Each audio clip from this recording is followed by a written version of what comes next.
നിങ്ങളല്ല ഈ ഫിത്തന മുഴുവണ്ടാക്കി. അതാ മൂപ്പര് പറഞ്ഞു, നിങ്ങൾ ഇന്നെ ഈ ശംസുൽ ഉലമനെ എന്തിനാ കെറ്റിയത്? നിങ്ങൾ നോക്കിക്കണ ആ സ്റ്റേജിൽ കുത്തിരിക്കണ പലരോടുവാ. അത് നിങ്ങളെന്ന് മൂപ്പര് പറയണം. മൂപ്പർക്ക് ആരാന്നറിയാലോ, പുറത്ത് പറയാൻ പറ്റൂല.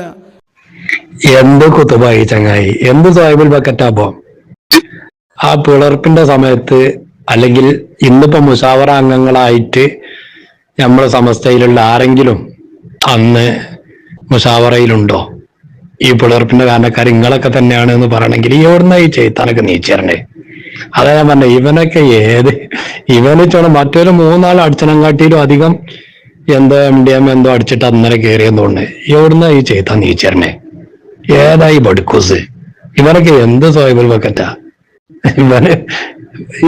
എല്ലാത്തിന്റെ ആലോചിക്കാളികള് അന്ന് 1989 പിളർപ്പ് നടക്കുന്നത് പെട്ടെന്നുള്ളതല്ല.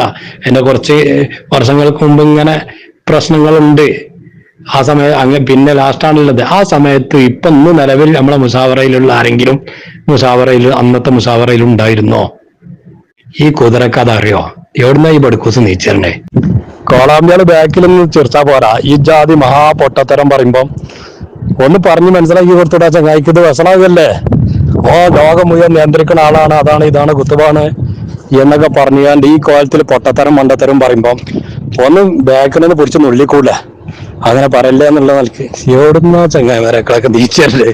ഇങ്ങനെയെങ്കിലും ഒന്ന് പറഞ്ഞ് മനസ്സിലാക്കി കൊടുക്കേ കേട്ടോ.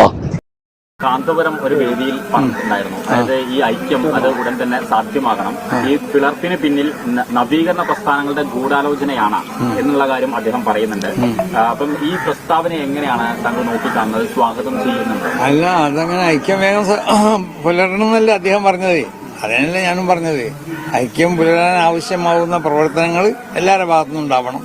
നമ്മൾ സ്വാഗതം ചെയ്യണം. പിന്നെ അതിന്റെ പിളർപ്പിന്റെ കാരണക്കാരാരാന്നുള്ളത് അത്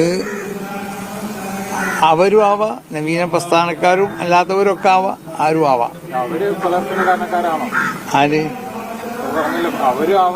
അവരെന്ന് പറഞ്ഞാല് അവരെന്ന് പറഞ്ഞതുകൊണ്ട് ഞാൻ ഉദ്ദേശിക്കുന്നത് നവീന പ്രസ്ഥാനക്കാരെ പറ്റി മാത്രമല്ല, അതിന് പലരും അതിന്റെ പിന്നിലുണ്ടാവാം, അത്രേ പറഞ്ഞു.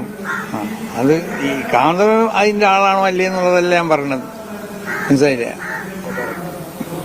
അയാൾ ആ സമയത്ത് അതുമായിട്ട് ബന്ധപ്പെട്ട ആളല്ലോ, അപ്പൊ അയാൾക്ക് കുറച്ചുകൂടി അറിയും. അപ്പൊ അയാൾ പറഞ്ഞത് ഐക്യത്തിന് വേണ്ടിയുള്ള നിരവധി ചർച്ചകളൊക്കെ ഉണ്ടാവുമല്ലോ, കൂടുതലായി ശ്രമിക്കാം. ഒരു തടസ്സമില്ല. താങ്കൾ മനസ്സിലാക്കുന്ന എന്താണ് ഇങ്ങനെ ഒരു തടസ്സം അല്ലെങ്കിൽ ഒരു ബുദ്ധിമുട്ടായിരിക്കുന്ന കാര്യം എന്താണ്? ഇല്ല, അങ്ങനെ ഇപ്പൊ പല ഇത് കേട്ടില്ല. താങ്കൾ എത്ര കൃത്യമായിട്ടാണ് ആ വിഷയം പറഞ്ഞത്. കോമാടാ, നിങ്ങളിപ്പം 100% ശംസുൽ ഉലമന്റെ അതേ വഴിയില് ആദർശത്തിൽ ഞങ്ങൾ ഒന്നാണെന്നൊക്കെ പറഞ്ഞാണ്ട് വലിയ സംഭവമാക്കിനിയല്ലോ. താങ്കളപ്പോ പറഞ്ഞങ്ങൾ കേൾക്കണില്ലേ? ഇതിങ്ങനെ MDM അടിച്ചു കണ്ട് ഇങ്ങനെ സ്റ്റേജിമേ മൈക്കെട്ടുമ്പോ ഇങ്ങനെ വിളിച്ച് ചെയ്ത്താൻ അളകണ അതിൽ ഇളകാന്നല്ലാതെ ഹസനി ഉസ്താദിന്റെ വഅദ് കേട്ട് ശംസുൽ ഉലമ എന്ന ആ മഹാമനീഷിയെ പറ്റി നിങ്ങൾക്ക് ഓർക്കേണ്ടി വന്നു. അസ്സലാമു അലൈക്കും വറഹ്മത്തുള്ളാഹി. കുരുവട്ടൂര് ഇബ്ലീസ് തരീഖത്തുകാര് ഉയർത്തിക്കാട്ടുന്ന ഏറ്റവും വലിയ മെച്ചായിക്ക് ഉന്നത ഹദറത്ത്, സ്വാഹിബുൽ ബക്കറ്റ്, മുദബ്ബിറുൽ ആലം എന്നൊക്കെ പരിചയപ്പെടുത്തുന്ന ഒരാളുടെ വിവരാണിപ്പത്. ഇവനാണത്രേ ലോകം നിയന്ത്രിക്കുന്നത്. ഇവനൊക്കെ അറിയും. ഇവൻ അറിഞ്ഞിട്ടാണല്ലോ ബാക്കിയുള്ളവരൊക്കെ ചെയ്യുന്നത്. ഇങ്ങനെയൊക്കെ പരിചയപ്പെടുത്തുന്ന ഈ ചങ്ങാതിന്റെ അവസ്ഥകൾ നോക്കിയാണ്. ബഹുമാനപ്പെട്ട സുൽത്താനുൽ ഉലമ AP ഉസ്താദിന് ശംസുൽ ഉലമ EK ഉസ്താദിനെ സംബന്ധിച്ച് ഓർമ്മ വന്നത് ഈ കോളാമ്പിന്റെ പ്രസംഗം കേട്ടിട്ടാണല്ലോ. ബഹുമാനപ്പെട്ട AP ഉസ്താദിനെ സംബന്ധിച്ച് ഒരു വിവരം ഈ ചങ്ങായിക്കില്ലാന്ന്. ഉസ്താദിന്റെ വിശ്വാസപൂർവ്വം എന്ന് പറയുന്ന പുസ്തകം നമ്മളൊക്കെ കണ്ടിട്ടില്ലേ? അതിലൊരു ഹെഡിങ് തന്നെ ഉണ്ട്, എഴുത്തച്ഛൻ കണ്ടിയിലെ കൂട്ടുകാർ. അതിൽ ഉസ്താദ് ഈ വിഷയങ്ങളൊക്കെ വളരെ കൃത്യമായി തന്നെ പറയുന്നുണ്ട്. 3 അടുപ്പും കല്ലുകളെ വെച്ചിട്ട് അത് തിരിച്ചും മറിച്ചും തിരിച്ചും ഒക്കെ നോക്കിച്ചിനല്ലോ. എന്നിട്ട് എന്തേ ഈ കോമാട്ടുചാലിൽ അബ്ദുള്ള മൗലവിക്ക് ഇവരത് പറഞ്ഞെന്നില്ലേ ഇങ്ങനെ ഒരു വിഷയം ആ പുസ്തകത്തിൽ ഉണ്ട് എന്നുള്ളത്? ഇതേ വിഷയമാണ് ഉസ്താദ് അന്ന് പറഞ്ഞത്. ആ പുസ്തകത്തിൽ പറയുന്നുണ്ട്, നിങ്ങളെപ്പോലുള്ള ചെറുപ്പക്കാർ സമസ്തയിൽ സജീവമാകണമെന്ന് എന്നോട് ആവശ്യപ്പെട്ടു. ഈ ഖസാനെ പറ്റി പറഞ്ഞു വരികയാണ്. എന്നിട്ട് അതിന്റെ അവസാനം പറയുന്നുണ്ട്, EKയുടെ ഭാര്യ മരണപ്പെട്ടപ്പോൾ ഞാൻ മേരിക്കുന്നിലെ വീട്ടിൽ പോയി മയ്യത്ത് പള്ളിയിലേക്ക് എടുക്കാനിരിക്കെ എന്നോട് ദുആ ചെയ്യാൻ EK അവർകൾ ആവശ്യപ്പെട്ടു. അതിനുശേഷം 96-ൽ ഞാൻ അമേരിക്കൻ യാത്ര പുറപ്പെടാനിരിക്കെയാണ് EK അവർകളെ ഹോസ്പിറ്റലിൽ അഡ്മിറ്റ് ചെയ്യുന്നത്. നേരെ ഹോസ്പിറ്റലിൽ പോയി അദ്ദേഹത്തെ കണ്ടു. ഞങ്ങൾ തമ്മിലുള്ള അവസാനത്തെ കൂടിക്കാഴ്ചയായിരുന്നു അത്. പരസ്പരം കൈകൾ കോർത്തു പിടിച്ചിരുന്ന് അല്പനേരം സംസാരിച്ചു. നാം തമ്മിൽ വന്നുപോയ അകൽച്ച ദൗർഭാഗ്യകരമായി പോയി. ഒരുമിച്ച് പ്രവർത്തിക്കാൻ ഉള്ള അവസരം ഇനി നമുക്ക് എന്ന് കിട്ടും? എന്റെ കൈകളിൽ അമർത്തിക്കൊണ്ട് അവർ ചോദിച്ചു. അപ്പൊ എ പി ഉസ്താദ് ഇത് ആദ്യമായിട്ട് പറയല്ല, നേരത്തെ തന്നെ വിശ്വാസപൂർവ്വം പറഞ്ഞ പുസ്തകത്തിൽ ഈ വിഷയം ഉസ്താദ് പറഞ്ഞിട്ടുണ്ട്. നിങ്ങളെപ്പോലുള്ള ചെറുപ്പക്കാർ സമസ്തയിൽ സജീവമാകണമെന്ന് എന്നോട് ആവശ്യപ്പെട്ടു. ഇതന്നെയല്ലേ എ പി ഉസ്താദ് നേരെ പറഞ്ഞേ. എന്നിട്ട് ഈ കോമാട്ട് ചാനൽ അബ്ദുള്ള മൗലവി പറഞ്ഞു,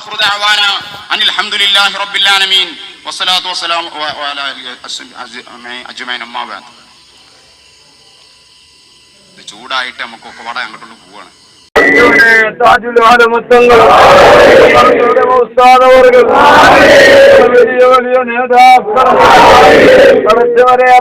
ഞങ്ങളോട് എന്റെ വലിയായ കുപ്പുലാലമു പറഞ്ഞതാണ് എന്റെ കാര്യം നോക്കാൻ ഏപ്പിനെയും കുഞ്ഞിക്കോയത്തക്കനെയാണ്.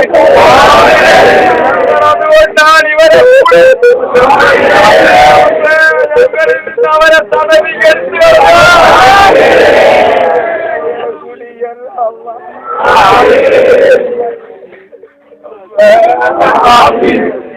അവരെ തടവ് ഞങ്ങൾക്ക് ഒരുപാട്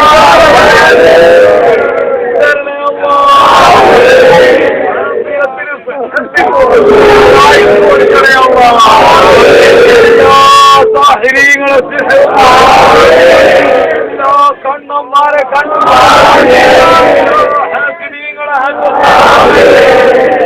രക്ഷിക്കണേ.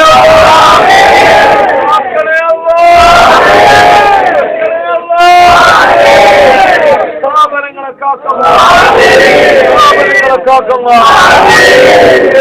ജനങ്ങളെ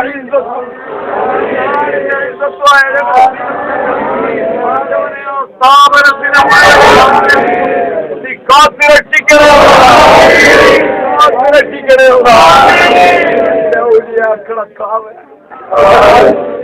ഞങ്ങളടുത്തുള്ള എന്തെങ്കിലും അരക്കൊക്കെയാണ്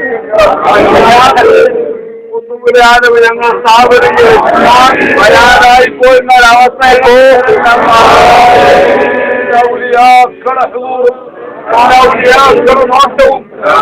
സ്ഥാപനത്തിന് നിലനിർത്തി തരണേ.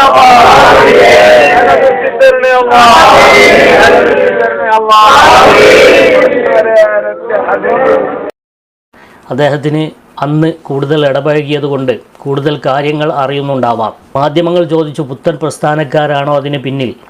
അത് ചോദിച്ചപ്പോൾ അവരുമുണ്ടാകാം, അവരല്ലാത്ത ചിലരുമുണ്ടാവാം എന്ന് ജിഫ്രി തങ്ങൾ വളരെ വ്യക്തമായിട്ട് പറയുകയുണ്ടായി.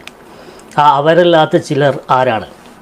ഇതിൻ്റെ ഉത്തരമാണ് ഇന്നലെ അബ്ദുൽ ഹമീദ് ഫൈസി അമ്പലക്കടവിൻ്റെ ഫേസ്ബുക്ക് വാളിൽ ഉള്ളത്. അദ്ദേഹം പറഞ്ഞു, കഴിഞ്ഞ ചില സുന്നി ഐക്യ ചർച്ചകളിൽ